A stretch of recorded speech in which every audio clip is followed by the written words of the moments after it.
আমার পিরিয়ড হয়েছে, প্লিজ আজ আমার সাথে ওসব করেন না। আজ আমাদের বাসর রাত, আজ রাতে করতেই হবে। না না প্লিজ, জোর করবেন না।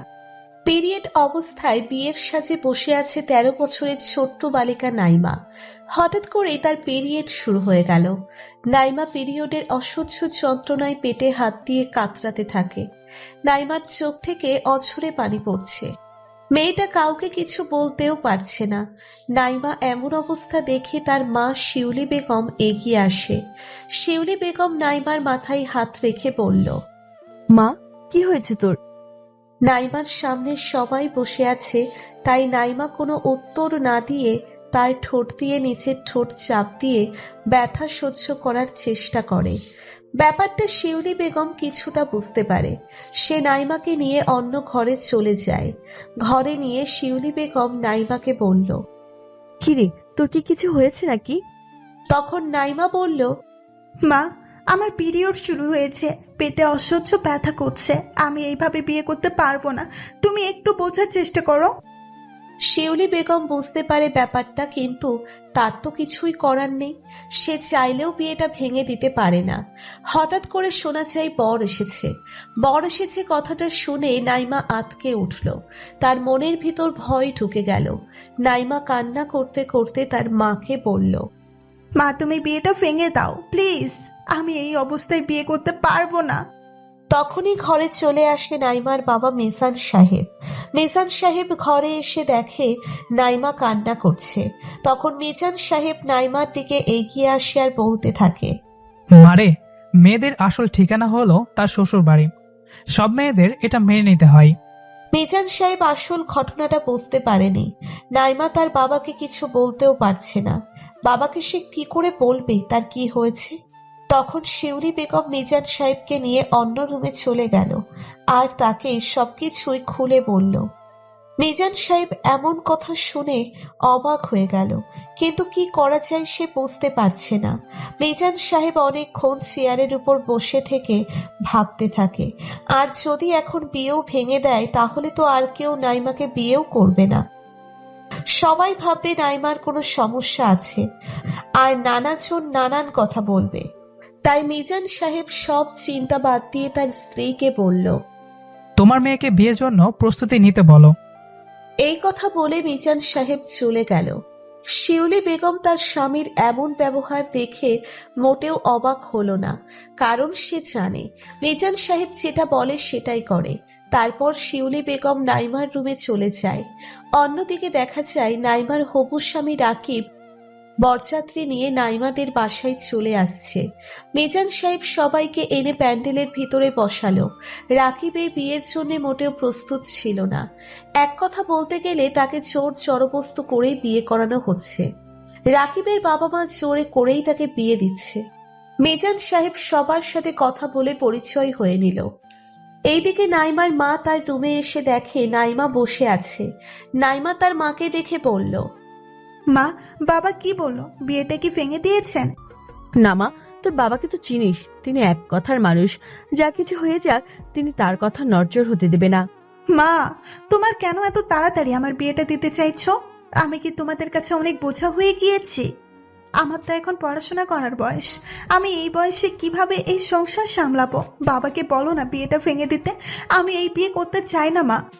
আবার এইদিকে আমার এই অবস্থা, আমি কিভাবে এইসব অন্য একটা লোককে বলবো? মা, তুমি কিছু একটা করো প্লিজ। আমি আর কি বা করতে পারি? চিন্তা করিস না, সব ঠিক হয়ে যাবে। মা, একটা কাজ করো, আমাকে তোমরা গলা টিপে মেরে ফেলো। আমার আর এসব ভালো লাগছে না। আমি বুঝতে পারছি তোমরা আমাকে তাড়াতে চাইছো, তাই না? আমি বিয়ের পরে কিভাবে একটা অচেনা মানুষকে এসব বলবো?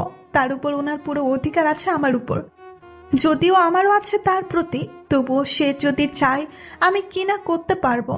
সে তো আর একটা মেয়ের এই অসহ্যনীয় যন্ত্রণার কথাটা বুঝতে পারবে না।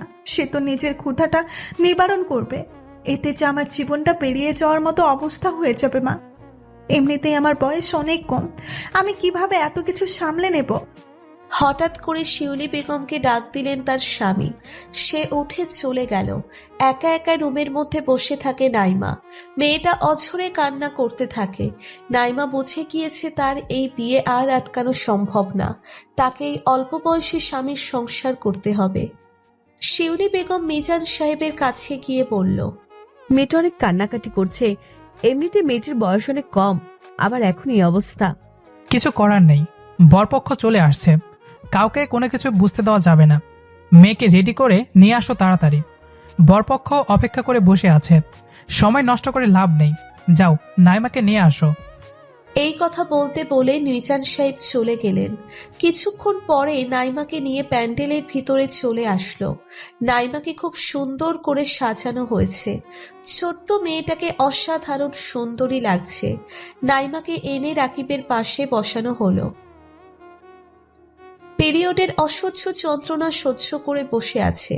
একটু পর পর পেটে হাত দিচ্ছে নাইমা। তারপর ইসলামিক নিয়মে তাদের বিয়ে হয়ে গেল। বিয়ের সব কাজ শেষ করে এখন কোণে বিদায় করার সময় হয়ে গিয়েছে। নাইমা তা মাকে জড়িয়ে ধরে কান্না করতে থাকে। শিউলি বেগম তার মেয়েকে সান্ত্বনা দিয়ে বলল, মা, কান্না করিস না, আমাদের কথা মনে পড়লে চলে আসিস। এটাই তো নিয়ম। সব মেয়েদের বিয়ের পর আসল ঠিকানা হলো তার স্বামীর বাড়ি। আমিও তো আগে অন্য বাড়ির মেয়ে ছিলাম। দেখবি কিছুদিন পরে সব ঠিক হয়ে যাবে। তারপর মিজান সাহেব নাইমাকে রাকিবের হাতে তুলে দিয়ে বলল,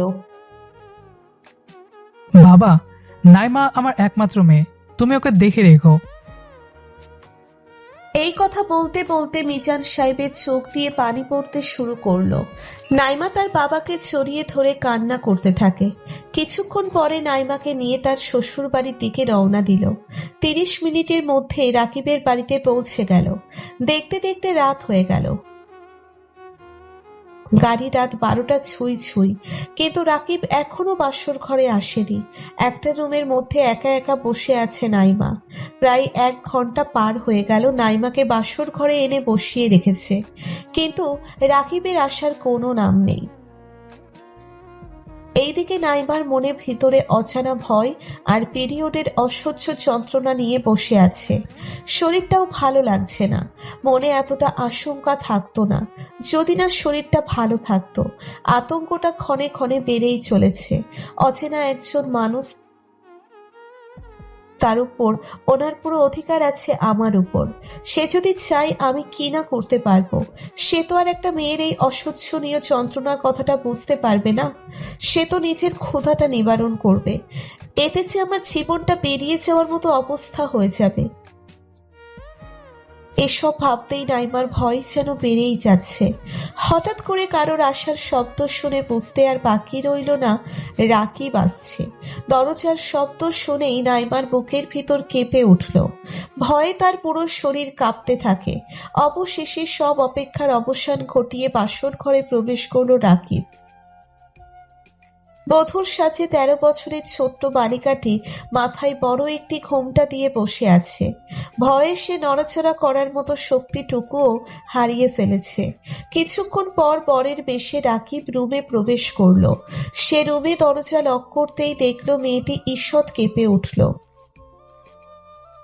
সব জল্পনা কল্পনার অবসান ঘটিয়ে রাকিব বাসর ঘরে প্রবেশ করল। রাকিবের হাতে একটা ব্যাগ ছিল।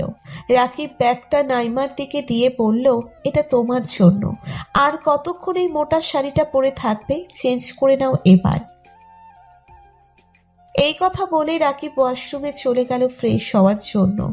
রাকিব চলে যাওয়ার পরে নাইমা ব্যাগটা হাতে নিয়ে খুলে দেখে একটা সুতির 1 পিস জামার সাথে একটা প্লাজো, সাথে একটা প্যাকেট করা জিনিস। প্যাকেট খুলে দেখে যে একটা ন্যাপকিনের প্যাকেট। কিছুক্ষণ নিস্তব্ধ হয়ে বসে রইল নাইমা। মাথায় কিছুই আসছে না। লোকটা বুঝলো কি করে? নাইমার মাথায় শুধু এটাই ঘুরপাক খাচ্ছে।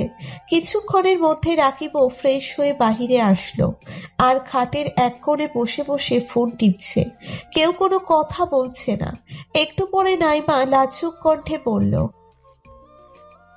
আপনি জানেন কিভাবে যে আমার এটা লাগবে?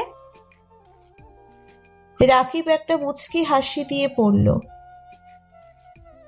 আসলে আমি অনেক আগেই বুঝতে পেরেছিলাম, যখন তোমাকে আমার পাশে বসানো হয়েছিল। আমি তখনই তোমার অস্থিরতা দেখেই বুঝতে পেরেছি। ও, বাট অস্থিরতার তো অন্য কারণও থাকতে পারে, তাই না? হুম, বাট বারবার পেটে হাত দেওয়ার কারণ তো আর অন্য কিছুই হতে পারে না। রাকিবের কথা শুনে নাইমা তো পুরোই অবাক হয়ে গেল। নাইমা মনে মনে ভাবতে থাকে, লোকটা তার এত কিছু খেয়াল করলো, অথচ সে বুঝতেও পারেনি। নাইমাকে চুপচাপ থাকতে দেখে রাকিব বলল, ভয় পাওয়ার কিছু নেই, তুমি আমার স্ত্রী। আর সব থেকে বড় কথা হলো, কারো ভালো স্বামী হতে গেলে আগে ভালো বন্ধু হতে হয়। তুমি আমার কাছে তোমার সবকিছু শেয়ার করতে পারো, কোনো সমস্যা হবে না। নাইমা রাকিবের কথা শুনে একটু খুশি হলো। তার ভিতরে ভয় কাজ করছে। রাকিব নাইমাকে বলল, নাম কি তোমার? মেয়েটি কাঁপা কাঁপা কণ্ঠে বলল, জি, আমার নাম নাইমা। রাকিব বুঝতে পারল নাইমা ওকে প্রচন্ড ভয় পাচ্ছে। তাই সে নাইমার ভয় দূর করার জন্য বলল, মাথায় এত বড় একটা ঘোমটা টেনে রেখেছো কেন? লজ্জায়? নাইমা আগের মতোই কাঁপা কাঁপা কণ্ঠে বলল, জি জি না।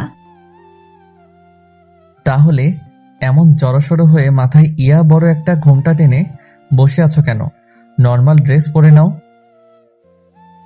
নাইমা তবু আগের মতোই বিছানার এক পার্শ্বে গুটিসুটি মেরে বসে রইল। মেয়েটা খুব ভয় পাচ্ছে, ভয়ে কোনো কথাও বলছে না। নাইমার এমন আচরণে এবার রাকিবের কিছুটা হাসি পেল, কিন্তু সে হাসি চেপে রেখে বলল, ভয় নেই, আমি তোমায় স্পর্শ করব না। তুমি নির্দ্বিধায় ড্রেস চেঞ্জ করে এসে ঘুমাতে পারো। রাকিবের কথায় যেন নাইমা প্রাণ ফিরে পেল। সে গুটি গুটি পায়ে ওয়াশরুমে গেল ড্রেস চেঞ্জ করতে। কিছুক্ষণ পরে নাইমা ড্রেস চেঞ্জ করে এসে খাটের এক কোণে বসে রইল। নাইমার মন থেকে ভয় অনেকখানি কেটে গেল। রাকিব নাইমাকে বলল, এই রাতটা আমাদের জন্য শ্রেষ্ঠ একটা রাত। এই রাতটা স্পেশাল করে রাখতে পারি। আজ আকাশে খুব সুন্দর চাঁদ উঠেছে, সাথে তারাও জ্বলছে। চলো আমরা ছাদে গিয়ে গল্প করি। নাইমা মনে মনে খুব খুশি হয়ে বলল, চলুন, আপনাকেও আমার কিছু বলার আছে। ছাদের এক কোণে দুজনে বসে আছে। রাকিব নাইমাকে বলল, আজ আকাশ ও চাঁদকে যতটা সুন্দর লাগছে, তার চেয়ে বেশি সুন্দর লাগছে তোমাকে। ঠিক যেন আমার স্বপ্ন পরি, যাকে আমি চেয়েছিলাম জীবনে, তাকে আমি পেয়েছি। তোমার রেশমি কালো চুলগুলো যদি খুলে দিতে তাহলে আরো ভালো লাগতো। রাকিবের মুখে এমন কথা শুনে নাইমা খুব লজ্জা পেয়েছে। খুশিতে মনটা ভরে উঠেছে। সে চুলগুলো খুলে দিল, হালকা বাতাসে উড়ছে চুলগুলো। রাকিব সেই সৌন্দর্য অপলকে উপভোগ করছে। আজ থেকে তোমার আমার নতুন জীবন শুরু। এতদিন তুমি ছিলে একটা বাড়ির মেয়ে, আর আজ থেকে তুমি একটা বাড়ির বউ, একজনের স্ত্রী। আজ থেকে তোমার জীবন কাটানো অন্যরকম ভাবে শুরু করতে হবে। তোমার হাতে তুলে দেওয়া হলো একটা সংসারের চাবিকাঠি। আজ থেকে তোমার অনেক দায়িত্ব। নাইমা, তুমি ভয় পেও না। এই সংসার যুদ্ধে তুমি একা নয়, আমি তোমার সহযোদ্ধা। আমরা দুজনে মিলে গড়ে তুলব একটি সুন্দর সুখী পরিবার। নাইমা, এই বাড়ির সবার সাথে তোমাকে মিলেমিশে চলাফেরা করতে হবে। ছোট বড় সবার সাথে, বিশেষ করে আমার মা বাবার সাথে তোমাকে ভালো সম্পর্ক গড়ে তুলতে হবে। এমন সম্পর্ক গড়ে তুলবে যাতে সবাই তোমাকে এই বাড়ির বউ মনে না করে, এই বাড়ির মেয়ে মনে করে। তোমার ভালোবাসার মায়াজাল দিয়ে ধরে রাখবে সবাইকে। দেখবে তোমার জীবন খুব সহজ হয়ে যাবে। আমরা শুধুই ভালো স্বামী স্ত্রী হব না, আমরা খুব ভালো বন্ধু হব। সুখে দুঃখে দুজনে মিলেমিশে রব এক হয়ে। সংসার জীবনে অনেক রাগ অভিমান হতে পারে, তাই বলে আমরা ভুল বুঝে একে অপরকে ছেড়ে দূরে যাব না। বিশ্বাস নিয়ে সামনে এগিয়ে যাব। অল্প রাগ, হালকা অভিমান, মাঝে মাঝে একটু ঝগড়া, অটুট বিশ্বাস আর অফুরন্ত ভালোবাসায় ভরপুর থাকবে আমাদের জীবন। আপনি আমার উপর বিশ্বাস রাখবেন, আমার পাশে থাকবেন, ভালোবাসা দিয়ে সুখ দুঃখে বুকে আগলে রাখবেন। আজ থেকে এই সংসারের দায়িত্ব আমার। নিজের মনের মতো সাজিয়ে আপন করে নিব এই সংসারকে। আমি আপনার ভালোবাসায়, আল্লাহর রহমতে, সবার দোয়াতে এই সংসারকে সব সময় সুখী রাখতে চেষ্টা করব। তোমার কথা শুনে আমার মন ভরে গেল। এবার তোমার কথা বলো। আমাকে খুব ভালোবাসতে হবে, কখনো অবহেলা করতে পারবেন না। আপনার বুকে ঠাঁই দিবেন আমাকে। আমি আপনাকে খুব শাসন করব, জ্বালাবো আপনাকে। অনেকটা অগোছালো থাকতে হবে, আমি গুছিয়ে দেব। আপনার কাছ থেকে আমি বেশি কিছু চাই না। আমার ছোট্ট ছোট্ট আবদারগুলো পূরণ করলেই আমি খুশি হব। আপনার ক্লান্ত মুখের ঘাম আমার শাড়ির আঁচল দিয়ে মুছতে দিবেন। তাড়াতাড়ি বাসায় ফিরবেন, আমার চুলের খোপায় বেলি ফুল গেঁথে দিবেন। আর হ্যাঁ, আমাদের রুমের জানালার পাশে বেলি ফুল আর হাসনাহেনা ফুল গাছ লাগাবেন। চাঁদনি রাতের সাথে গিয়ে আমাকে গান, কবিতা, গল্প শোনাবেন। মনে রাখবেন, নীল রং আমার খুব প্রিয়। আর হ্যাঁ, জন্মদিন, বিবাহ বার্ষিকীতে আমাকে শুভেচ্ছা জানাতে ভুলবেন না। মাঝে মাঝে আমাকে নিয়ে বেড়াতে যেতে হবে। নদীর তীরে হাতে হাত রেখে হাঁটতে হবে। বৃষ্টির দিনে কিন্তু আমাকে নিয়ে ভিজতে হবে। আর বেশি কিছু বলতে চাই না, বাকিটা আপনার ভালোবাসা দিয়ে বুঝে নেবেন।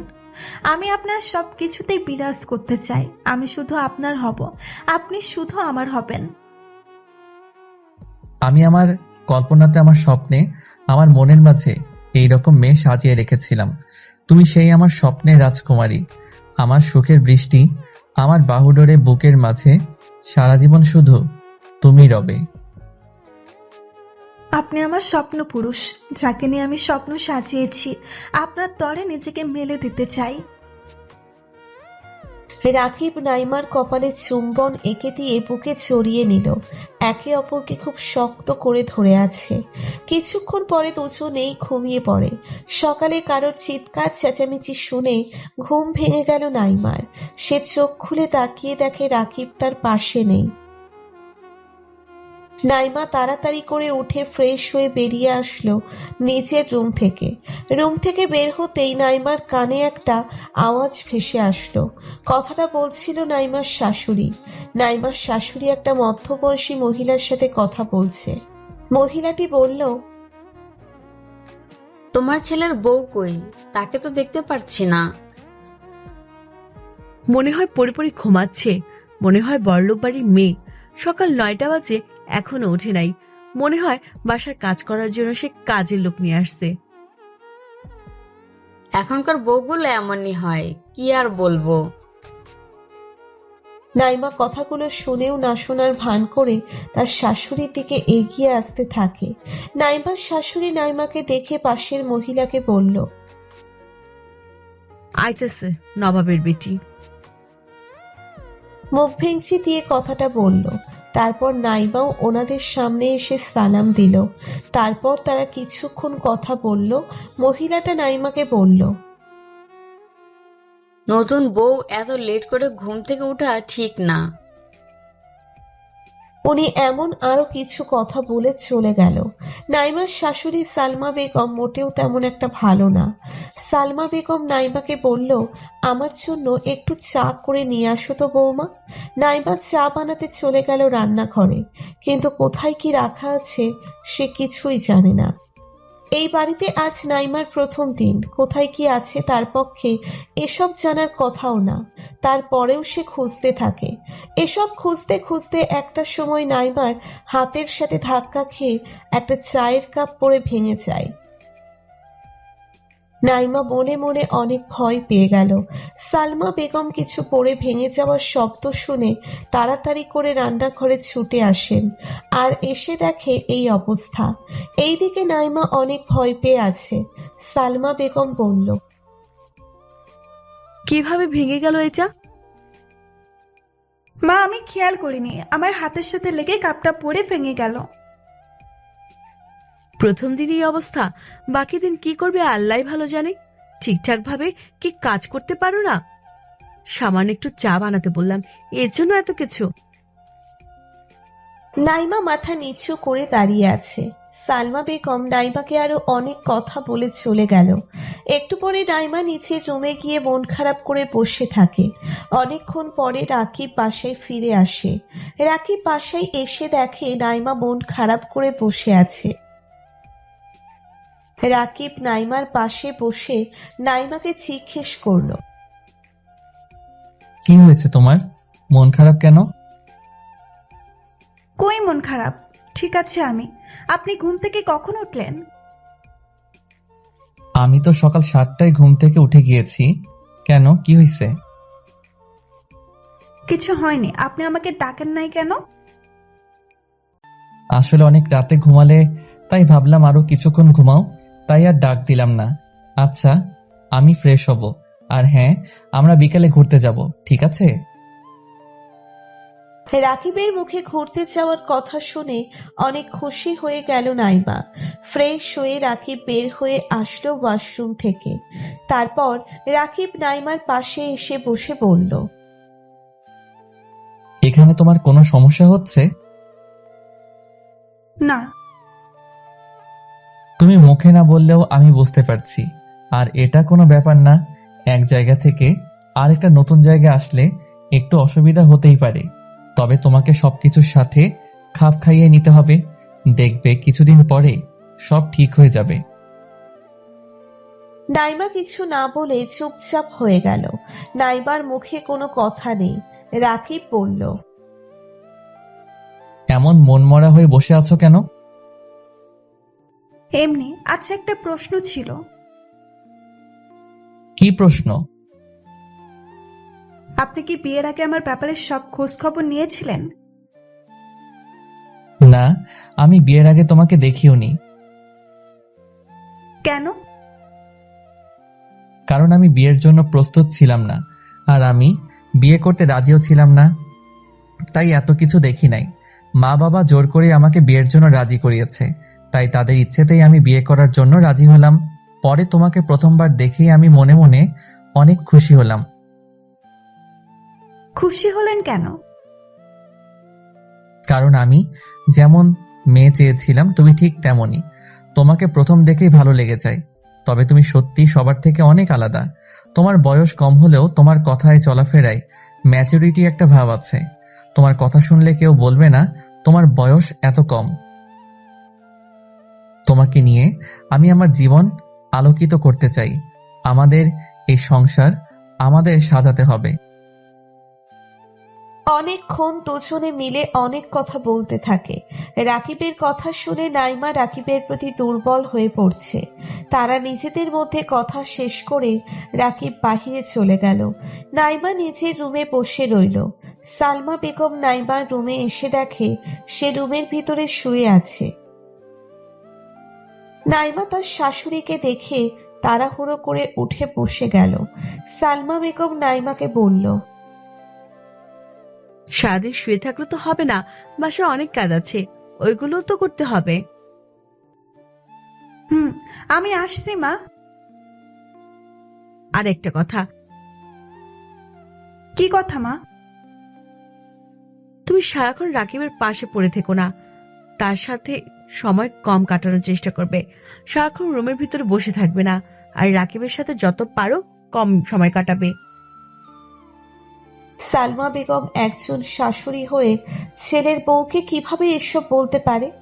অনি এমন একটা মানুষ, তার মুখে কোনো কিছুই আটকায় না। আর মনে হচ্ছে রাকিবের সাথে নাইমাকে সালমা বেগম সহ্য করতে পারছে না।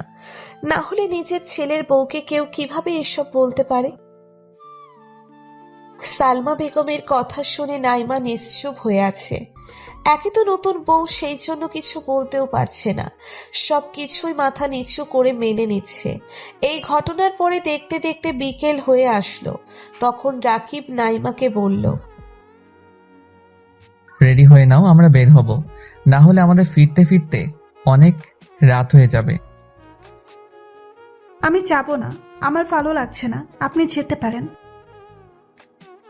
কেন, কি হয়েছে তোমার? শরীর খারাপ নাকি নাইমা? না, আমি ঠিক আছি। তাহলে যাবে না বলছো কেন? তখন তো বললে যাবে। আমার মনে হচ্ছে তোমার শরীর খারাপ দেখি আমি।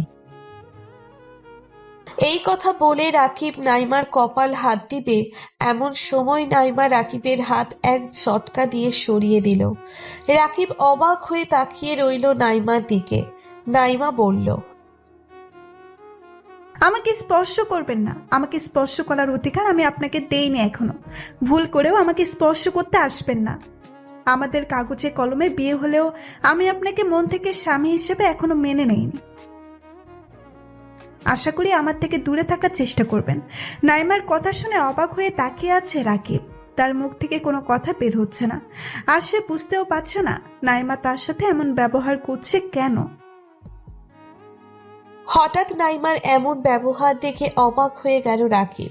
রাকিব বুঝতে পারছে না হঠাৎ করে কি এমন হলো যে নাইমা এমন ব্যবহার করছে। সকালে তো সব কিছু ঠিকঠাক ছিল, তাহলে হঠাৎ করে এমন করছে কেন? আমি কি কোনো ভুল করেছি, নাকি এমন কিছু বলছি যার জন্য সে রাগ করেছে? কিন্তু এসব কোনো কিছুই তো করেনি রাকিব। তাহলে এসবের কারণ কি? রাকিব নাইমকে, কি হয়েছে তোমার, আমাকে বলবে একটু প্লিজ? কি হবে আমার? কিছুই হয়নি। তুমি আমার সাথে যাবে বলে আমি সবকিছু ঠিক করে আসলাম, হঠাৎ করে না করে দিলে কিভাবে হবে?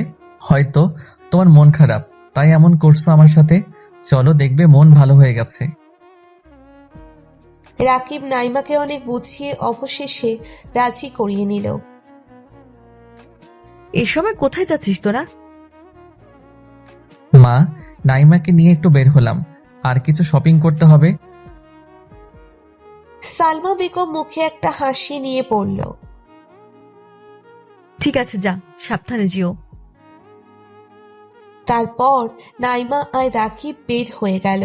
তারা বের হওয়ার সাথে সাথে সালমা বেগমের মুখের হাসিটা গায়েব হয়ে গেল। রাকিব নাইমাকে নিয়ে ঘুরতে যাওয়াটা ভালোভাবে মেনে নিতে পারেনি। সালমা বেগম তাদের দুজনকে একসাথে দেখতেই পারে না। রেগে মেগে তারপর তিনি তার রুমে চলে গেল। অন্যদিকে রাকিব আর নাইমা রিকশার জন্য অপেক্ষা করে দাঁড়িয়ে রইল। অনেকক্ষণ হয়ে গেল, কিন্তু রিকশা এখনো তারা পাচ্ছে না। তখন নাইমা বলল, চলেন, এইভাবে দাঁড়িয়ে না থেকে আমরা হাঁটা শুরু করি। হাঁটার মধ্যে রিক্সা পেলে আমরা উঠে যাব। নাইমার কথা শুনে দুজনেই হাঁটা শুরু করে দিল। হাঁটতে হাঁটতে রাকিব বলল, আচ্ছা তোমার পছন্দের খাবার কি? নাইমা বলল, আমার সব থেকে পছন্দের খাবার হলো ফুচকা। ফুচকা আমার অনেক বেশি ভালো লাগে। ও। হাঁটতে হাঁটতে একটা রিকশা দেখতে পায় তারা। তারপর দুজনেই রিকশায় উঠে বসে। রিকশা একটা শপিং মলের সামনে গিয়ে থামে। রিকশা ভাড়া মিটিয়ে তারা শপিং মলের ভিতরে চলে যায়।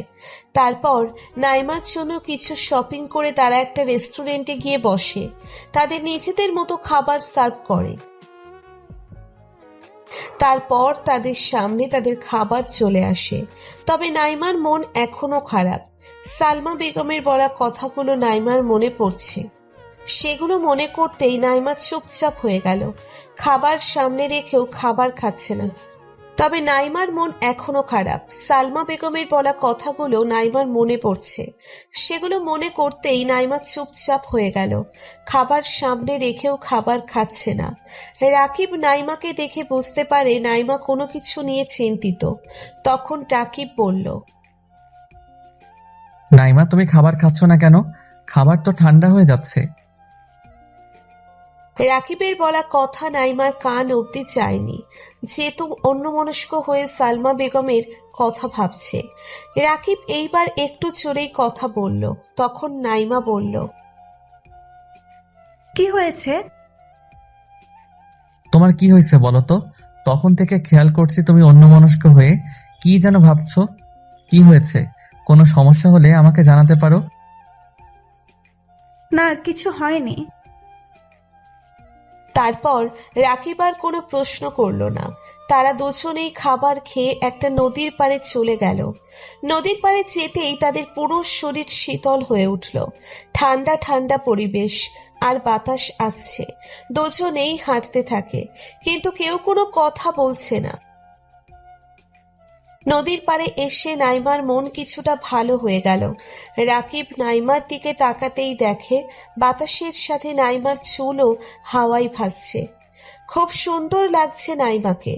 হঠাৎ করে নাইমা একটা ফুচকার দোকান দেখে নিজের অজান্তেই এই প্রথম সে রাকিবের হাত ধরে ফেলল। নাইমার হাতের ছোঁয়ায় রাকিব শিউরে ওঠে। নাইমা ব্যাপারটা বুঝতে পারে আর সে রাকিবের হাত ছেড়ে দিয়ে সরি বলে এক দৌড়ে চলে গেল ফুচকার দোকানের দিকে। আর এইদিকে বেচারা রাকিব তার হাতের দিকে তাকিয়ে আছে। নাইমা একা একা ফুচকা খাচ্ছে, খেতে খেতে 2 প্লেট খাইছে। তাও সে রাকিবকে জিজ্ঞেস করলো না সে খাবে কিনা। তারপর খাওয়া দাওয়া শেষ করে তারা বাসায় চলে গেল। বাসায় গিয়ে ফ্রেশ হয়ে রাকিব বাসা থেকে বের হয়ে চলে গেল। একটু পরে সালমা বেগম নাইমার রুমে আসে। সালমা বেগমকে দেখেই নাইমা খাটের ওপর থেকে নেমে দাঁড়িয়ে গেল। নাইমা বলল, মা, কিছু লাগবে নাকি? কিছু লাগবে না। তোমাকে আমি কি বলেছিলাম ভুলে গেলে? তোমাকে না বলছি রাকিবের সাথে কম মিশতে? জি, আমি ওনার সাথে যেতে চাইনি, উনি আমাকে জোর করেই নিয়ে গিয়েছে। সব বুঝি আমি, তুমি না চাইলে রাকিব কোনোভাবেই নিতে পারে না। যাই হোক, ওয়াশরুমের ভিতর কিছু জামা কাপড় রেখে এসেছি, এসব একটু ধুয়ে রেখে দিও। সালমা বেগমের কথা মতো নাইমা সব জামা কাপড় ধুয়ে রেখে নিচের রুমে চলে যায়। আবার নাইমাকে বসে থাকতে দেখে সালমা বেগম বলল, এইভাবে শুয়ে বসে থাকলে বাসার কাজকর্ম কে করে দিবে? তোমার বাবা এসে করবে? সালমা বেগমের কথা শুনে নাইমা রেগে গিয়ে বলল, আপনাদের বলার সেটা আমাকে বলবেন। আমার বাবাকে কেন টানেন? আমার বাবাকে নিয়ে কোনো কথা বলবেন না। বাবার জন্য যদি এত টান হয়, বাসার কাজ ফেলে রেখে সারাদিন রুমে বসে থাকো কেন? বাসায় কি তোমার আম্মু তোমাকে কিছুই শিখায়নি? আল্লাহই জানে তোমাকে কোন পরিবার থেকে তুলে নিয়ে আসছে। দেখুন মা, আমার পরিবার নিয়ে কথা বলবেন না, কারণ আমার পরিবার আমাকে এমন কোনো খারাপ শিক্ষা দেয়নি। আমি আমার মা বাবার কাছে সবসময় ভালো শিক্ষা নিয়েছি। তোমার এত বড় সাহস, আমার মুখে মুখে কথা বলছো? আজকে রাকিব বাসায় আসুক, তারপর একটা কিছু হবে।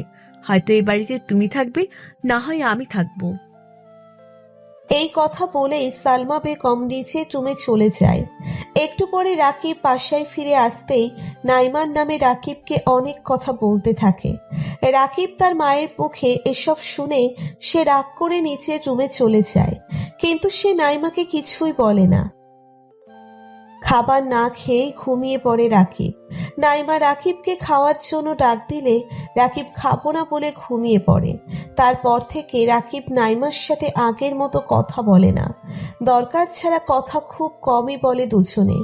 নাইমার বাবা রাকিবকে ফোন দিয়ে বলল তাদের ওই বাড়ি থেকে ঘুরে আস। তখন রাকিব ভাবল যে নাইমা ওই বাড়ি থেকে ঘুরে আসলে ঠিক হয়ে যাবে, মনও ভালো হয়ে যাবে। রাকিব নাইমাকে সেটা বলল। নাইমা যাওয়ার জন্য রাজি হলো। সেদিন রাতে রাকিব তার মাকে বলল তারা কাল সকালে নাইমাদের বাসায় যাবে। এই কথা শুনে মনে হয় সালমা বেগমের গায়ে আগুন ধরে গেল। তিনি আর কোনো কিছু না বলে খাওয়া দাওয়া শেষ করে নিচের রুমে গিয়ে ভাবতে থাকে কিভাবে ওদের যাওয়া আটকানো যায়। সালমা বেগমের মনের ভেতর একটা ভয় কাজ করে। ওই বাড়িতে গেলে যদি তাদের মধ্যে আবার সব ঠিকঠাক হয়ে যায়, আর যদি তারা দুজনেই একসাথে বেশি বেশি সময় কাটায়। সালমা বেগম প্ল্যান করতে থাকে কিভাবে এদের যাওয়া আটকে দেওয়া যায়। সালমা বেগম সারা রাত এটা ভাবতে থাকে, আর তার মাথায় একটা শয়তানি বুদ্ধিও চলে আসে। সালমা বেগম সকালের অপেক্ষা করতে থাকে। সালমা বেগম ভাবতে থাকে কিভাবে নাইমা আর রাকিবকে আটকানো যায়।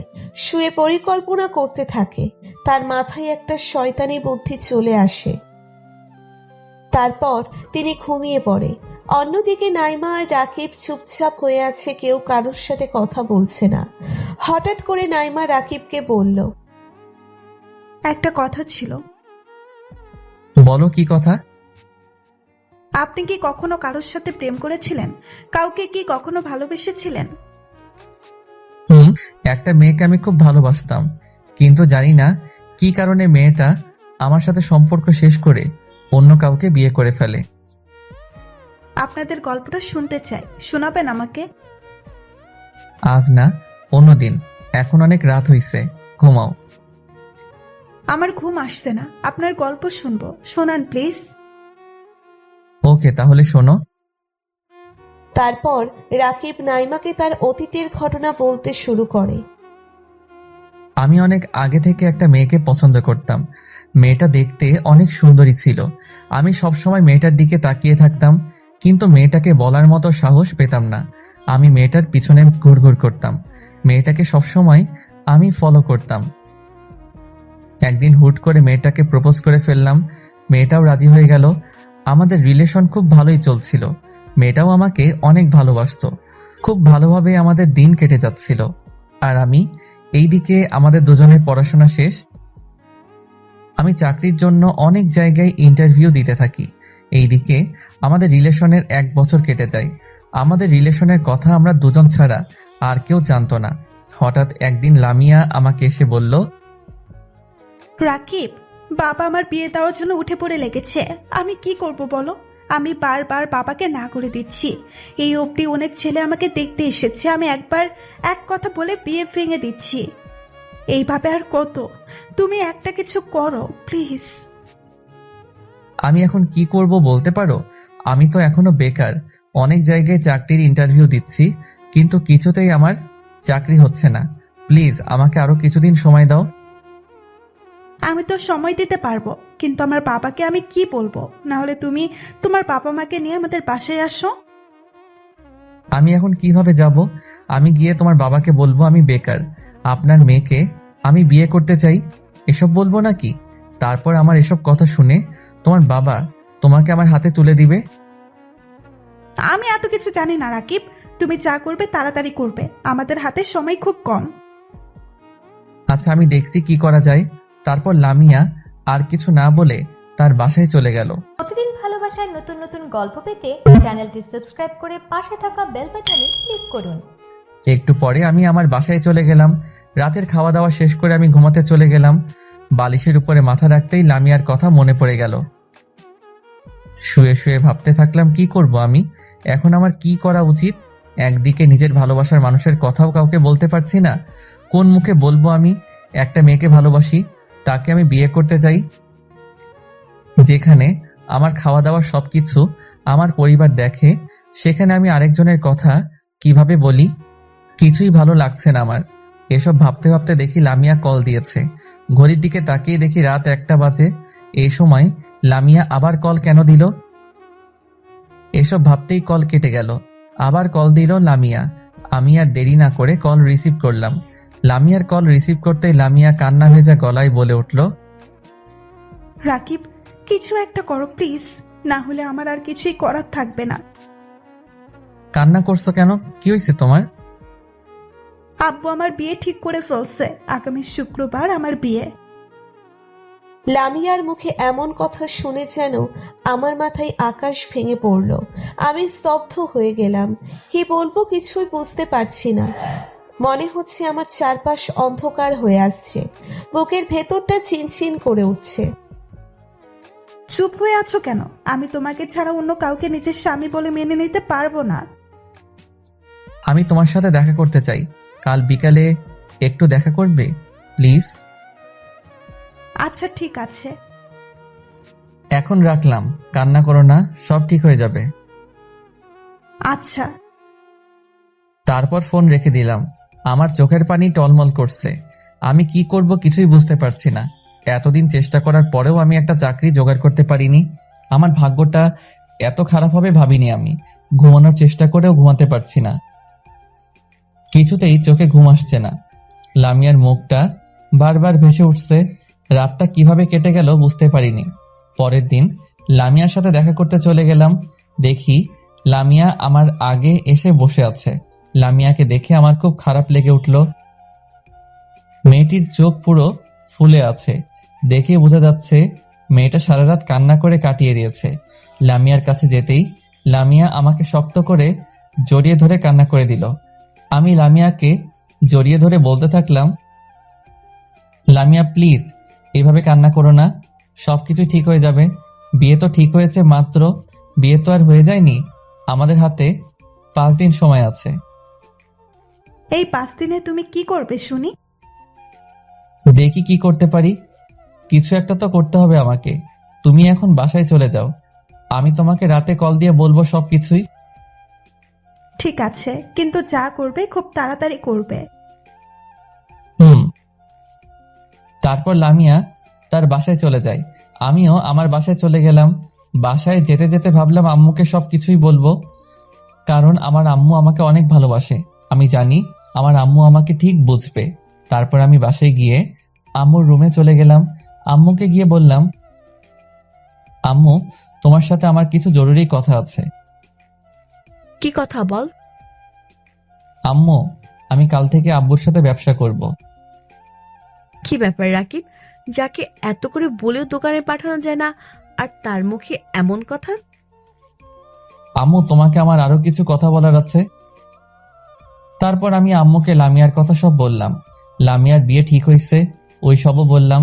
আম্মু আমার কথা শুনে অবাক হয়ে গেল, কারণ আমি কোনো মেয়ের সাথে কথা বলা তো দূরের কথা, কারোর সাথে কখনো মিশতে পারিনি। আমার সব শুধুই ছেলে ফ্রেন্ড ছিল, কখনো আমার কোনো মেয়ে বন্ধু ছিল না। কারণ আমার আম্মু আমাকে সবসময় বয়েজ স্কুলে পড়াশোনা করিয়েছে। যাই হোক, গল্পে ফিরে আসি। আম্মু বলল, মেয়েটাকে আমাদের বাসায় নিয়ে আসিস। আম্মুর কথা শুনে আমি অনেক খুশি হয়ে গেলাম। আমি জানতাম আম্মু আমাকে বুঝতে পারবে। রাতে লামিয়াকে কথাটা বললাম, লামিয়াও অনেক খুশি হয়ে গেল। বুঝতে পারিনি এটাই আমার জীবনের শেষ খুশি। লামিয়াকে ফোন দিয়ে বললাম, আম্মু আমাদের সম্পর্কটা মেনে নিবে। আম্মু বলছে তোমাকে আমাদের বাসায় আসতে। পরের দিন বিকালে লামিয়া আমার বাসার সামনে চলে আসে, এসে আমাকে কল দিল। আমি দরজা খুলে লামিয়াকে ভিতরে নিয়ে আসি। রাকিব, আমার খুব ভয় করছে তোমার আম্মুর সামনে যেতে। আরে ভয় কিসের? আমার আম্মু অনেক ভালো মনের মানুষ, আর আমাকে অনেক ভালোবাসে। তোমাকে দেখলে আম্মু অনেক খুশি হয়ে যাবে। তারপর আমি লামিয়াকে নিয়ে আম্মুর কাছে চলে গেলাম। আম্মু লামিয়াকে দেখে খুশি হলো। লামিয়া আম্মুর কাছে গিয়ে আম্মুকে সালাম করলো। লামিয়ার ব্যাপারে আম্মু অনেক কিছু জিজ্ঞেস করলো। অনেকক্ষণ কথা বলার পরে আমি আম্মুকে বললাম, আম্মু তোমরা কথা বলো, আমি গিয়ে নাস্তা বানিয়ে নিয়ে আসি। এই কথা বলে আমি নাস্তা রেডি করতে চলে গেলাম। আম্মু আমাকে যেতে দিচ্ছিল না, তাও আমি গেলাম, কারণ আমি চাইছিলাম তারা একটু আলাদাভাবে কথা বলুক। সবকিছু ঠিকঠাক করতে আমার প্রায় 20 মিনিটের মতো সময় লেগে গেল। এর মাঝে আমার একটা বন্ধু আমাকে কলও দিল, ওর সাথেও কথা বললাম। তারপর আমাদের 3 জনের জন্য নাস্তা নিয়ে এসে দেখি লামিয়া নেই। আমি আম্মুকে জিজ্ঞেস করলাম, আম্মু লামিয়া কোথায় গেল? লামিয়া তো ওর বাসায় চলে গেছে। কি? কেন চলে গেছে? জানি না, ও আমাকে বলল ওর বাসা থেকে নাকি কল আসছে, তাই জরুরিভাবে চলে গেল। আমি বলেছিলাম তোর সাথে দেখা করে যেতে, কিন্তু ও আমার কথা না শুনেই চলে গেছে। আচ্ছা ঠিক আছে, আমি দেখছি কি হয়েছে। তারপর আমি নিজের রুমে গিয়ে আমার ফোনটা বের করে লামিয়াকে কল দিলাম, কিন্তু ওর ফোন অফ। বারবার কল দিতে থাকি, তাও ফোন অফ দেখায়। বুঝতে পারলাম না ওর কি এমন হলো যে ফোন অফ করে রাখলো। নিজের মনকে অনেকভাবে সান্ত্বনা দিতে থাকি, হয়তো ফোনের চার্জ শেষ তাই অফ হয়ে গিয়েছে। তাও বারবার কল দিয়েই যাচ্ছি। রাতে খাওয়া দাওয়া শেষ করে এসে আবার কল দিলাম, এখনো ফোন অফ। খুব চিন্তা লাগছে, কি হয়েছে ওর? এইভাবে কেটে গেল অনেক দিন, এখনো লামিয়ার ফোন অফ। আমি যেন পাগলের মতো হয়ে যাচ্ছি। এইভাবে 15 দিন পার হয়ে যায়। একদিন আমি রাস্তা দিয়ে হেঁটে যাচ্ছিলাম, তখন হঠাৎ করে লামিয়াকে দেখি একটা ছেলের সাথে। আমি তাড়াতাড়ি করে লামিয়ার কাছে চলে গেলাম, আর লামিয়াকে শক্ত করে জড়িয়ে ধরে বললাম, লামিয়া তুমি এতদিন কোথায় ছিলে? তোমার ফোন অফ, তোমার সাথে কোনোভাবে যোগাযোগ করতে পারছিলাম না। লামিয়া নিজেকে আমার থেকে সরিয়ে নিয়ে বলল, দেখুন, আমি এখন বিবাহিত, আমাকে স্পর্শ করার অধিকার আপনার নেই। আমি এখন একজনের স্ত্রী। লামিয়ার কথা শুনে আমি চমকে উঠলাম। আমি লামিয়াকে বললাম, এসব তুমি কি বলছো লামিয়া? আমি বিশ্বাস করি না তুমি আমার সাথে এমনটা করতে পারো না। আমি তোমাকে অনেক ভালোবাসি। আমি লামিয়ার 2 গালে হাত দিয়ে বললাম, লামিয়া বলো এসব মিথ্যা প্লিজ। লামিয়া আমার হাত সরিয়ে দিয়ে বলল, কোনো কিছুই মিথ্যা না, আমি সত্যিই বিবাহিতা, আর আমাকে পারলে ক্ষমা করে দিন। ভালো থেকো রাকিব, আমার সাথে আর কোনো যোগাযোগ করার চেষ্টা করবে না। আমি আসি। এই কথা বলে লামিয়া চলে গেল। তারপর থেকে লামিয়ার সাথে আমার আর কোনো যোগাযোগ হলো না। আমি আজও জানতে পারিনি কেন লামিয়া আমার সাথে এমন করলো। রাকিব নাইমার কাছে কথাগুলো বলতে বলতে তার চোখ দিয়ে পানি বের হতে শুরু করলো। রাকিবের এমন অবস্থা দেখে নাইমার রাকিবের জন্য মায়া লেগে গেল। নাইমা নিশ্চুপ হয়ে রাকিবের সব কথা শুনল। নাইমা রাকিবকে কি বলে সান্ত্বনা দিবে সে বুঝতে পারছে না। নাইমা কিছুটা বুঝতে পারে যে হয়তো তার শাশুড়ি এটার সাথে জড়িত আছে, কারণ নাইমা এই কদিনে ঠিকই বুঝতে পেরেছে মহিলাটি কেমন। তারপর তারা দুজনেই ঘুমিয়ে পড়ে। সকালে ঘুম থেকে উঠে তারা ফ্রেশ হয়ে নাইমার বাবার বাড়িতে যাওয়ার জন্য রেডি হয়ে নেয়। তারপর দুজনেই সালমা বেগমের রুমে চলে যায়। রুমে গিয়ে দেখে সালমা বেগম খাটের উপরে শুয়ে আছে। সালমা বেগমকে খাটের উপরে শুয়ে থাকতে দেখে রাকিব তাড়াতাড়ি তার মায়ের কাছে গিয়ে জিজ্ঞেস করলো, আম্মু, কি হয়েছে তোমার? এই সময় শুয়ে আছো? সালমা বেগম কাতর কণ্ঠে বলল, বাবা, আমার শরীরটা ভালো না। পা স্লিপ করে ওয়াশরুমের ভিতরে পড়ে মাজায় খুব ব্যথা পেয়েছি, হাঁটতেও পারছি না। কিভাবে এমন হলো তোমার? দাঁড়াও, আমি ডাক্তারকে কল দিচ্ছি। না বাবা, আমি ওষুধ খেয়ে নিয়েছি, তুই চিন্তা করিস না। তুই যা, বৌমাকে নিয়ে ঘুরে আয়। না, তোমাকে এই অবস্থায় একা রেখে আমি যেতে পারবো না। এখন তোমার পাশে আমাদের থাকার প্রয়োজন আছে। আমার কিছু হবে না বাবা, তুই যা, সমস্যা নাই। না, আগে তুমি সুস্থ হও, তারপর আমি যাব, এর আগে না। নাইমা সালমা বেগমের নাটকটা বুঝতে পেরেছে, তাও সে চুপচাপ হয়ে আছে, কিছুই বলছে না। রাকিবকে বোকা পেয়ে যা বোঝাচ্ছে তাই সে বুঝে নিচ্ছে। এইদিকে সালমা বেগমের এসব নাটক দেখে নাইমার রাগের শরীর চলতে থাকে। তারপরেও নাইমা নিজেকে কন্ট্রোল করে সালমা বেগমের কাছে এসে বলল, মা, আমরা এখন কোথাও যাব না, আপনি সুস্থ হয়ে নিন, তারপর অন্যদিন না হয় যাব। আপনাকেও একা এইভাবে রেখে যাওয়া আমাদের ঠিক হবে না। নাইমা তারপর নিজের রুমে গিয়ে সব চেঞ্জ করে বসে থাকে। রাকিবও একটু পরে নিজের রুমে চলে আসে। রাকিব নাইমার কাছে এসে বলল, মন খারাপ করবে না প্লিজ। মায়ের এই অবস্থায় তাকে একা রেখে যাওয়া আমাদের ঠিক হবে না। মন খারাপ করিনি। আচ্ছা, আপনি থাকেন, আমি মায়ের কাছে যাচ্ছি। রাকিবকে রুমের ভিতরে রেখে নাইমা সালমা বেগমের রুমের দিকে চলে যায়। দরজার সামনে যেতেই দেখে সালমা বেগম খুব খুশি হয়ে আছে, আর সে যে অসুস্থ সেটা মোটেও বোঝা যাচ্ছে না। নাইমা যেটা অনুমান করছে তাহলে সেটাই ঠিক হলো। নাইমা মনে মনে ভাবতে থাকে, অনেক হয়েছে নাটক, আর না। এইবার এই বজ্জাত মহিলাকে শায়েস্তা করতে হবে।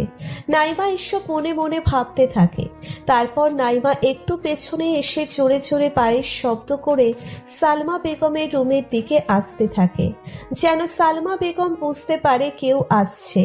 সালমা বেগম আবার অসুস্থতার নাটক করে শুয়ে থাকে।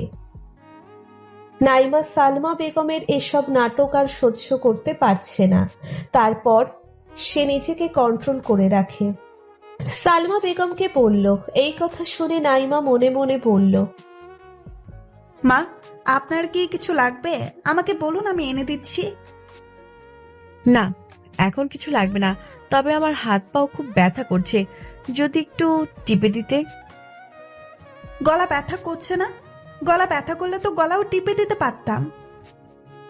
কি আর করার। নাইমা সালমা বেগমের হাত পাও টিপতে থাকে। এমন সময় রাকিব এসে দেখে নাইমা তার মায়ের সেবা যত্ন করছে। সালমা বেগম বলল, থাক মা, আর লাগবে না, এখন একটু ভালো লাগছে আমার। তারপর নাইমা খাট থেকে নামতে গিয়ে ইচ্ছে করে পড়ে যাওয়ার অভিনয় করে রাকিবকে জড়িয়ে ধরে একটা কিস করে দেয়। এই অবস্থা দেখে রাকিব তো লজ্জা পেয়ে রুম থেকেই বের হয়ে চলে যায়। নাইমা বের হওয়ার সময় তার শাশুড়ির দিকে তাকিয়ে দেখে অবস্থা খারাপ। রাগে ফুসফুস করে ফুলতে থাকে। নাইমা একটা মুচকি হাসি দিয়ে রুম থেকে বের হয়ে চলে আসে। নাইমা সালমা বেগমের রুম থেকে বের হয়ে যাবার পরে সালমা বেগম রেগে আগুন হয়ে যায়। সালমা বেগম এবার নতুন করে পরিকল্পনা করতে থাকে কিভাবে রাকিবের কাছে নাইমাকে খারাপ সাজানো যায়। এইদিকে নাইমা আর রাকিব রুমে বসে আছে, কেউ কোনো কথা বলছে না।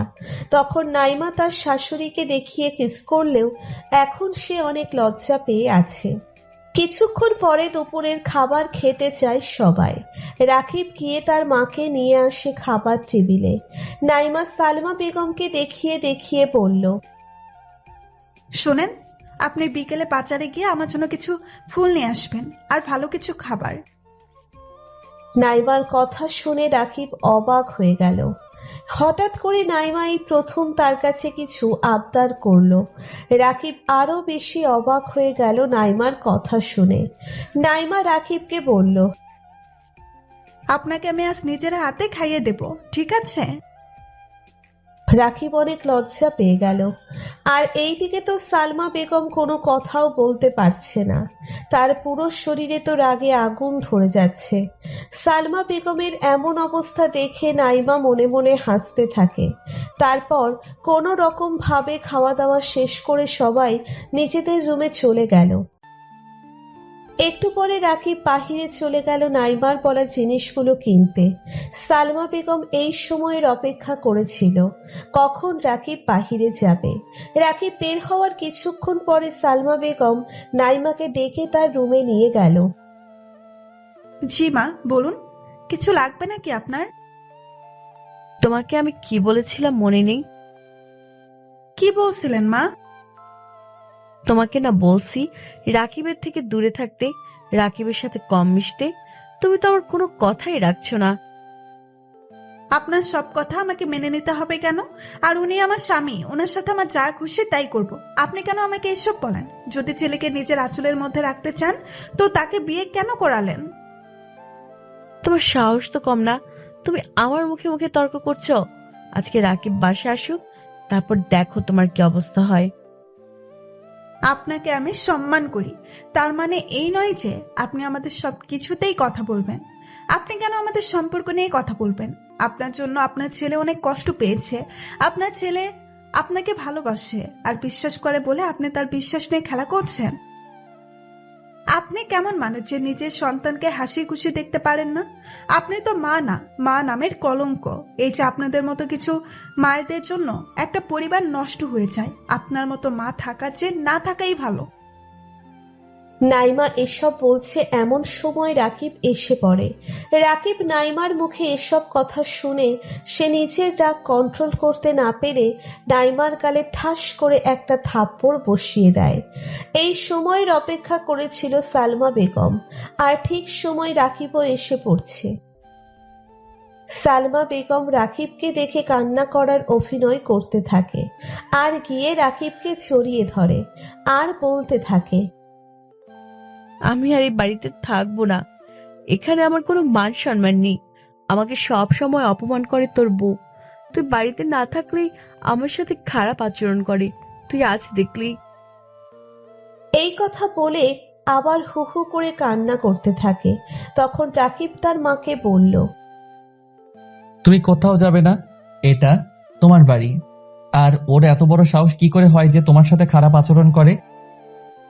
এই কথা বলে রাকিব নাইমার দিকে এগিয়ে গিয়ে বলল, নাইমা, আমি তোমাকে মনে করছি তুমি খুব ভালো মেয়ে, কিন্তু আমার ধারণাটা তুমি আজ ভুল প্রমাণ করলে। আমার মায়ের সাথে এইভাবে কথা বলা তোমার উচিত হয়নি। উনি আমার জন্মদাত্রী মা। আমি আমার মায়ের অপমান কিছুতেই মেনে নিতে পারবো না। আমি আমার এই মায়ের জন্য পৃথিবীর আলো দেখতে পেয়েছি, আর তুমি আমার সেই মায়ের সাথে এমন খারাপ ব্যবহার করেছো। মায়ের কাছে তুমি এক্ষুনি ক্ষমা চাও। নাইমা কোনো কথা না বলে চুপ করে দাঁড়িয়ে আছে, কারণ বুঝতে পেরে গেছে সে এখন কিছু বললেও সেটা রাকিব বিশ্বাস করবে না, কারণ রাকিবের মায়ের প্রতি তার অন্ধবিশ্বাস অনেক বেশি। তাই নাইমা বাধ্য হবে সালমা বেগমের কাছে গিয়ে ক্ষমা চেয়ে নেয়। সালমা বেগম নাইমার দিকে তাকিয়ে একটা মুচকি হাসি দেয়। নাইমা কিছু না বলে মন খারাপ করে নিচের রুমে চলে যায়। রাকিব তার মাকে বলতে থাকে, আম্মু তুমি মনে কষ্ট নিও না, ও তো তোমার মেয়ের মতোই। আর ও এখনো অনেক ছোট, তাই কার সাথে কিভাবে কথা বলতে হবে বুঝতে পারেনি। তুমি ওকে ক্ষমা করে দিও। বাবা, আমি বোমাকে নিজের মেয়ের মতোই দেখি, আর তুই তো জানিস আমি তোকে কতটা ভালোবাসি। কিন্তু বাবা, বৌমা তোর সামনে আমার সাথে ভালো আচরণ করলেও তুই যখন বাসায় থাকিস না, আমার সাথে বাজে ব্যবহার করে। আমি তোকে কিছু বলি না, কারণ আমি চাই না তোদের মধ্যে আমার জন্য কোনো ঝামেলা হোক। আমি আর কয়দিন বা বেঁচে থাকবো, আমি তো চাই তোদের নিয়ে সুখে শান্তিতে কয়েকটা দিন বেঁচে থাকতে। আম্মু তুমি এসব কি বলছো? আজকের পর থেকে আর কখনো নাইমা তোমার সাথে খারাপ আচরণ করবে না। তুমি এখন রেস্ট করো একটু, আমি আসছি। এই কথা বলে রাকিব রুম থেকে বের হয়ে যায়। রাকিব রুম থেকে বের হওয়ার পরে সালমা বেগম তার চোখের পানি মুছে একটা মুচকি হাসি দিয়ে মনে মনে বলল, মেয়েটা এখনো আমাকে চিনতে পারেনি আমি কেমন মানুষ। এইদিকে রাকিব রাগ করে বাহিরে চলে গেল। দেখতে দেখতে অনেক রাত হয়ে গেল, কিন্তু রাকিব বাসায় ফিরছে না। রাকিবকে নিয়ে চিন্তা করতে থাকে নাইমা। নাইমা বারবার রাকিবকে কল দিতে থাকে, ফোন বেজেই চলেছে, কিন্তু কেউ রিসিভ করছে না। নাইমা অনেক ভয় পেয়ে গেল, রাকিবের আবার কিছু হয়ে যায়নি তো। নাইমার মনে আজে বাজে চিন্তা এসে ভর করতে থাকে। নাইমা এবার সালমা বেগমের রুমে চলে যায়। নাইমা সালমা বেগমকে বলল, মা, উনি তো এখনো বাসায় ফিরে আসেননি। ফোন দিচ্ছি, ফোনও রিসিভ করছে না। সালমা বেগম নাইমার কথা শুনে চিন্তায় পড়ে গেল। ছেলেটার আবার কোনো বিপদ হয়নি তো? সালমা বেগম খারাপ হলেও সে তার ছেলেকে অনেক ভালোবাসে। সালমা বেগম এবার নিজের ফোন দিয়ে ফোন দিতে থাকে, তাও কেউ ফোন রিসিভ করছে না। সালমা বেগম নাইমাকে বলল, তোমার জন্য আমার ছেলের আজ এই অবস্থা। জানি না আমার ছেলেটা কোথায় আছে, এখন কেমন আছে। আমার ছেলের যদি কিছু হয়ে যায় তাহলে আমি তোমাকে কখনো ক্ষমা করব না। সালমা বেগম এসব বলছে আর রাকিবকে কল দিচ্ছে, কিন্তু কেউ ফোন রিসিভ করছে না। নাইমা আর সালমা বেগম খুব চিন্তায় পড়ে গেল। এত রাতে রাকিব কোথায় চলে গেল? রাকিবকে নিয়ে সবাই চিন্তায় পড়ে গেল। রাকিবের কোনো খোঁজ নেই। ঘড়িতে রাত 2টো বাজে। হঠাৎ একটা গাড়ির শব্দ শুনে নাইমা আর সালমা বেগম দরজার কাছে চলে গেল। তখনই দরজার কলিং বেল চাপ পড়ল। দরজা খুলে দেখে রাকিব দরকার আছে দাঁড়িয়ে আছে। দরজা খুলে দেখলো রাকিব দরজার কাছে দাঁড়িয়ে আছে। সালমা বেগম রাকিবকে ভিতরে ঢুকিয়ে বলল, বাবা, তুই এত রাত অব্দি কোথায় ছিলি? আর তোকে আমরা কত কল দিচ্ছিলাম, কল রিসিভ করিসনি কেন? রাকিব কোনো কথার জবাব না দিয়ে চুপচাপ দাঁড়িয়ে রইল।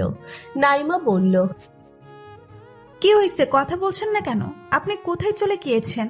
আপনি কি জানেন না আপনার জন্য কেউ অপেক্ষা করে আছে? নাকি জেনেও ইচ্ছে করে এমন করছেন?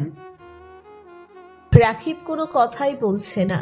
সালমা বেগম আবার বলল, রাকিব বাবা, কথা বলছিস না কেন? কি হয়েছে তোর? আমার ভালো লাগছে না বাবা। রাকিব কারো কথার উত্তর না দিয়ে সে নিজের রুমের দিকে চলে গেল।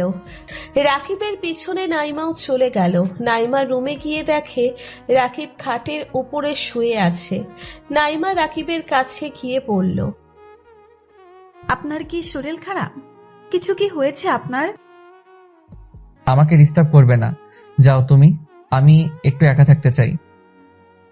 আপনাকে আমি কিছু প্রশ্ন করেছি, আমার প্রশ্নের উত্তর দিন। কোথায় ছিলেন আপনি এত রাত অবধি? আমি কোথায় ছিলাম না ছিলাম সেই কৈফিয়ত কি তোমাকে দিতে হবে নাকি? আপনি এত রাত অবধি বাইরে ছিলেন কেন? এটা আমার বাড়ি, আমার যখন ইচ্ছে আমি আসবো, যখন ইচ্ছে যাব। আমার কোনো ব্যাপারে কথা বলতে আসবে বা নেক্সট টাইম থেকে এই কথা বলে রাকিব আবার খাটের উপরে শুয়ে গেল আর নাইমা দাঁড়িয়ে কান্না করতে থাকে। রাকিবের এমন ব্যবহারে নাইমা খুব কষ্ট পেয়েছে। নাইমার চোখ দিয়ে টপ টপ করে পানি পড়তে থাকে। নাইমা কিছুতেই ঘুমাতে পারছে না। রাকিবের বলা কথাগুলো নাইমার কানে বারবার বেজেই যাচ্ছে।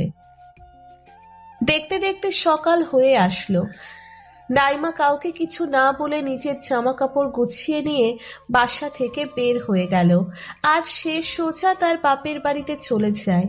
রাকিবের কথায় অনেক বেশি কষ্ট পেয়েছে মেয়েটা, তাই কাউকে কিছু না বলে সকাল সকাল বাপের বাড়িতে চলে গেল।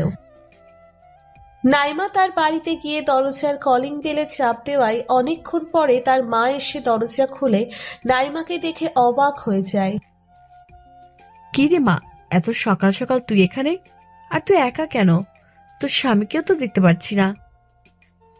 আমি একা এসেছি, আমার সাথে কেউ আসে নাই, আর আমি কাউকে না জানিয়েই চলে আসছি ওখানে। কেন, কি হয়েছে হঠাৎ করে যে তুই কাউকে না জানিয়ে চলে আসলি?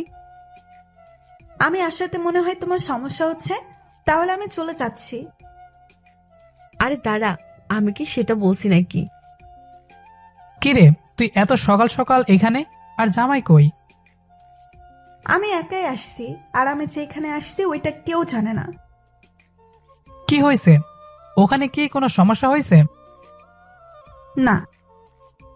তাহলে কাউকে না বলে চলে আসলি? তোকে নিয়ে চিন্তা করবে না তারা? অন্যদিকে রাকিবের ঘুম ভেঙে যায়। সে ঘুম ঘুম চোখে তাকিয়ে দেখে নাইমা তার পাশে নেই। তারপর রাকিব নাইমাকে খুঁজে বের করে যায়। খুঁজতে বের হয়ে যায়। রান্নাঘরেও খুঁজে দেখে। তারপর রাকিবের চোখ পড়ে দরজার দিকে। দরজা খুলে দেখে রাকিব একটু ভয় পেয়ে গেল। মেয়েটা এত সকাল সকাল কই চলে গেল? তারপর রাকিব নাইমাকে ফোন দিতে থাকে, কিন্তু নাইমা রাকিবের ফোন রিসিভ করছে না। রাকিব বুঝতে পারছে নাইমা কাল রাতের ব্যবহারে অনেক কষ্ট পেয়েছে। রাকিব এবার নাইমার আম্মুর নাম্বারে কল দিয়ে জানতে পারে নাইমা তাদের বাসায় চলে গেছে। রাকিবও কিছুক্ষণ পরে বের হয়ে যায় নাইমাকে নিয়ে আসতে। কিছুক্ষণের মধ্যে রাকিব ওখানে পৌঁছে যায়। রাকিব নাইমার বাসায় গিয়ে প্রবেশ করে। রাকিব দেখে নাইমার মা বাবা এগিয়ে আসলো। রাকিবকে দেখে নাইমার মা বাবা এগিয়ে আসলো। তারপর তারা তিনজনে বসে কথা বলতে থাকে। নাইমার বাবা বলল, বাবা, কি হয়েছে তোমাদের মধ্যে যে নাইমা এইভাবে কাউকে না বলে চলে এসছে? আসলে কাল একটু ঝামেলা হয়েছে, সেই জন্য নাইমা রাগ করছে। নাইমার মা নাইমাকে ডাক দিয়ে নিয়ে আসলো। নাইমা রাকিবের পাশে এসে বসে আর সালমা বেগমের সব কথা সবাইকে বলতে শুরু করে। সবাই তো নাইমার কথা শুনে অবাক। সব থেকে বেশি অবাক হচ্ছে রাকিব। তার মা এসব করতে পারে সে বিশ্বাস করছে না। রাকিব বলল, নাইমা, তোমার হয়তো ভুল হচ্ছে কোথাও। আমার মা এমন করতে পারে না। আমার মা আমাকে অনেক ভালোবাসে। আমি এসব বিশ্বাস করি না। জানি আপনি এটা বিশ্বাস করবেন না। আপনাকে বিশ্বাস করানোর জন্য এই বাড়িতে কিছুদিন থাকতে হবে। আমি রাজি আছি, কিন্তু এসব যদি মিথ্যা হয় তাহলে কি হবে? আপনি আমার কাছে ক্ষমা চেয়েছেন, আমাকে অপরাধী বানাবেন না। তারপর 2 দিন কেটে গেল।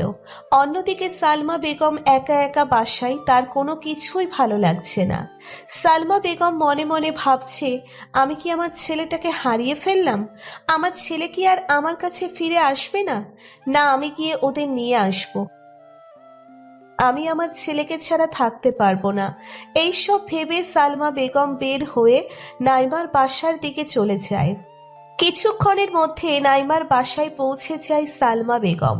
সালমা বেগম দরজার কলিং বেলে চাপ দিতেই নাইমার মা এসে দরজা খুলে দেখে সালমা বেগম। নাইমার আম্মু তাড়াতাড়ি করে সালমা বেগমকে বাসার ভিতরে নিয়ে আসে। একটু পরে নাইমা আর রাকিবও এখানে আসে।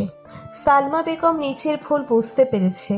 সালমা বেগম নাইমার কাছে গিয়ে বলল, বোমা, আমি তোমার সাথে অনেক অন্যায় করেছি, তার জন্য আমি সত্যি অনুতপ্ত। আমাকে তুমি ক্ষমা করে দিও। আপনি আপনার ভুল বুঝতে পেরেছেন, সেটাই অনেক। রাকিব নিশ্চুপ হয়ে দাঁড়িয়ে আছে। সে কোনো কিছুই বুঝতে পারছে না। তখন সালমা বেগম রাকিবের দিকে এগিয়ে এসে বলল, বাবা, তুই আমাকে ক্ষমা করে দিস। আমি তোকে হারিয়ে ফেলার ভয়ে কোনো মেয়ের সাথে মিশতে দেইনি, এবং তোর ভালোবাসার মানুষ লামিয়াকেও আমি তাড়িয়ে দিয়েছিলাম। আমি চাইনি তুই কারো মায়ে পড়ে আমাকে ভুলে যাস। আমি সেজন্য নাইমার সাথেও অনেক অন্যায় করেছি, যেটা আমার মা হয়ে করা উচিত হয়নি। আমি সত্যি অনুতপ্ত। এটা নিয়ে তুই আমাকে ক্ষমা করে দিস বাবা। এই কথা বলে সালমা বেগম কান্না করে দেয়। তখন রাকিব তার মায়ের চোখে পানি মুছে দিয়ে বলল, মা, তুমি আমার মা। আমি তোমাকে সত্যি অনেক ভালোবাসি। আর আমার জীবনে যেই আসতো না কেন, সবসময় তুমি আমার মাথার উপরে থাকতে।